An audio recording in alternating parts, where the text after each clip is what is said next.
Bonjour, bienvenue. Dans ce paysage derrière moi, comme dans tous les paysages, les roches et les autres objets géologiques nous racontent une histoire.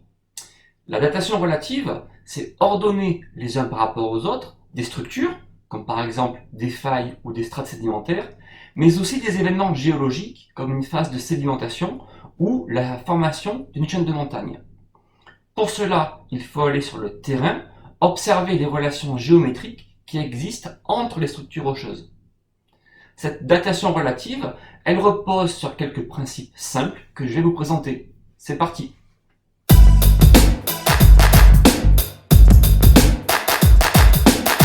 L'un des principes de datation relative que l'on utilise fréquemment s'appelle le principe de superposition.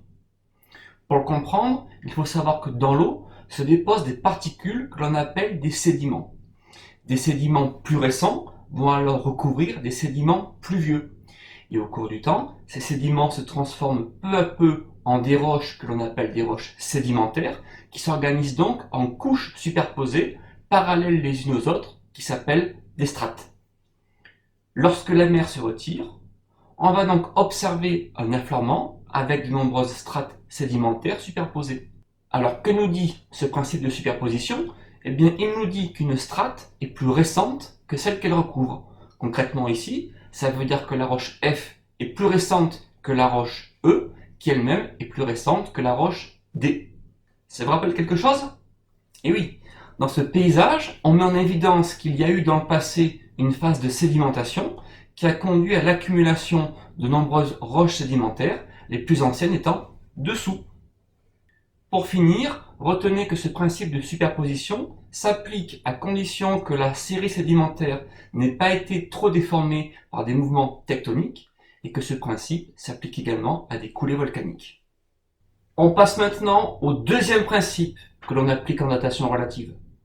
Ce deuxième principe s'appelle le principe de recoupement. Il peut s'appliquer dans ce cas-là où nous avons des roches sédimentaires qui sont affectées par une faille. La faille apparaît en rouge. Pour comprendre comment se forme une faille, imaginez que dans le passé, vous aviez un bloc de roche sédimentaire qui s'est déformé, une faille est apparue et deux blocs de roche ont coulissé l'un par rapport à l'autre. Alors que nous dit le principe de recoupement? Eh bien, il nous dit que la faille est plus récente que les roches sédimentaires. Autrement dit, une structure géologique est plus jeune que celle qu'elle recoupe. Le principe de recoupement peut s'appliquer à de nombreuses déformations, comme par exemple ces roches ici sédimentaires qui ont été plissées. Le pli est postérieur, c'est-à-dire plus récent que les roches sédimentaires. On peut aussi appliquer le principe de recoupement dans les régions magmatiques dans lesquelles des plutons, c'est-à-dire des poches de magma, remontent vers la surface. Dans ce cas, les roches magmatiques qui sont issues du refroidissement du magma sont plus récentes que les roches qu'elles recoupent. Et dans ce cas, la chaleur du magma va déformer les roches qui sont autour. On parle de métamorphisme de contact. Le massif du Brandberg en Namibie est un célèbre exemple d'une intrusion magmatique qui affleure en surface. Il est large de presque 30 km. On peut également appliquer le principe de recoupement au filon magmatique. Un filon, c'est quoi? Eh bien, c'est une remontée de magma qui va mesurer quelques centimètres à quelques mètres. Sur cette photo, on aperçoit deux filons magmatiques. On peut appliquer ce principe de recoupement en se disant que la roche la plus vieille est celle qui apparaît ici sur ce fond rouge. Elle a été recoupée par ce filon magmatique, puis l'ensemble a été recoupé plus récemment par ce dernier filon magmatique. Le troisième principe dont je vais parler s'appelle le principe d'inclusion.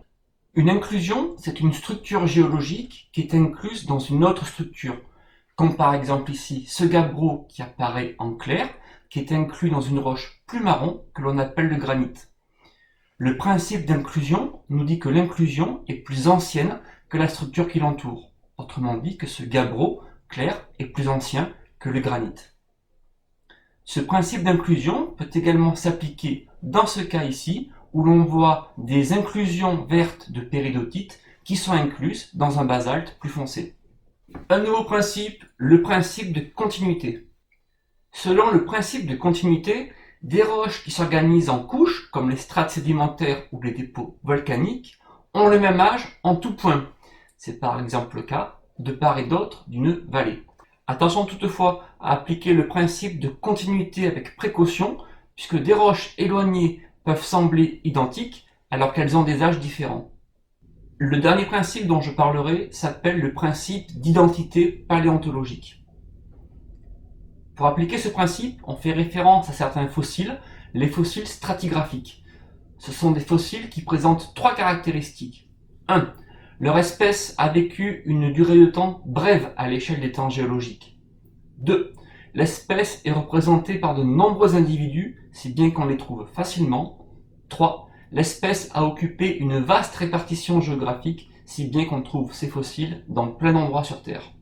Voici deux exemples de fossiles stratigraphiques, l'ammonite Ildocéras bifrons et cette espèce ici de numulite, qui sont deux fossiles facilement utilisés par les géologues pour dater les roches.